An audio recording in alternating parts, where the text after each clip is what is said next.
இன்றைக்கு தமிழனுக்கு எதிராக உலக நாடுகள் எல்லாம் மிக அழகாக தந்திரமாக பகடை உருட்டிக் கொண்டிருக்கிறது.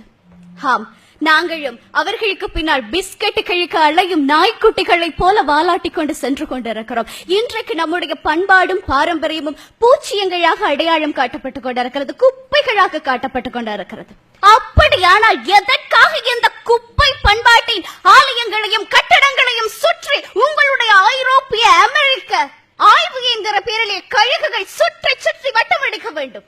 எங்களுடைய மரதக்களையும் இசைக்களையும் ஆய்வு செய்வதற்காக எதற்காக நீங்கள் கோடி கோடியாக செலவு செய்ய வேண்டும்? எங்களுடைய யோக கடையை கோடி ரூபாய் செலவில் எதற்காக நீங்கள் ஆய்வு செய்ய வேண்டும்?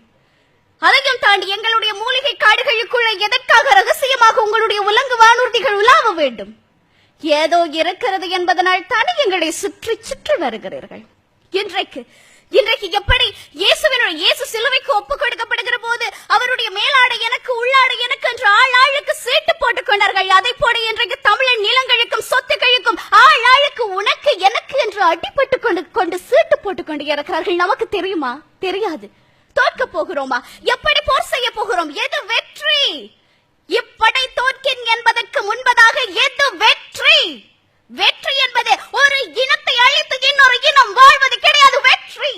வெற்றி என்பது எந்த இனம் தன்னுடைய இருப்பை பாதுகாத்துக் கொள்கிறதோ அதற்கு பெயர் தான் வெற்றி. நம்முடைய இருப்பை பாதுகாத்துக் கொள்ள என்ன செய்ய போகிறோம்? இன்னொரு யுத்தம் செய்ய போகிறோமா? 30 ஆண்டுகள் படை வளர்த்தோம், ஒரே நாளில் தாரை வார்த்து கொடுத்தோம், வீட்டுக்கு ஒரு வீரன் என்று அனுப்பி இன்றைக்கு அனுப்புவதற்கு எங்களிடம் எதுவும் கிடையாது, இலக்கு எதுவும் கிடையாது.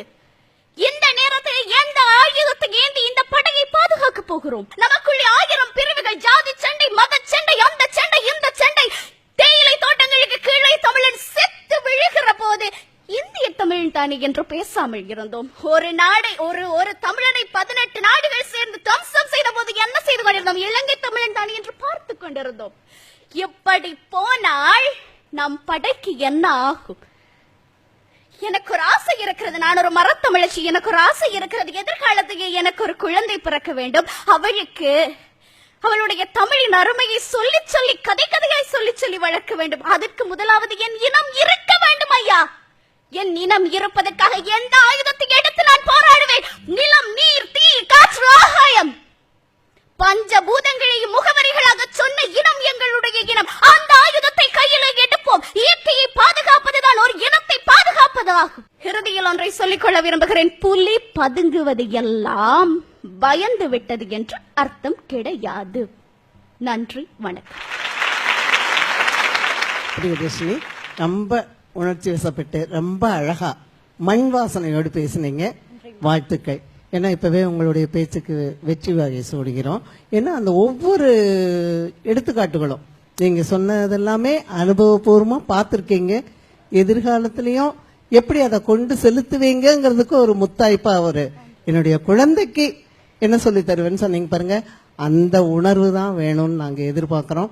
நல்ல உணர்வுக்கு பாராட்டுகள். உங்களுக்கு ஒரு கேள்விமா. இப்ப யானையின் பலம் எதிலே? தும்பிக்கையிலே. மனிதனுடைய பலம் எதிலே? நம்பிக்கையிலேன்னு சொல்லுவோம் இல்லைங்களா? உங்ககிட்ட அந்த நம்பிக்கை நிறைய இருக்கு.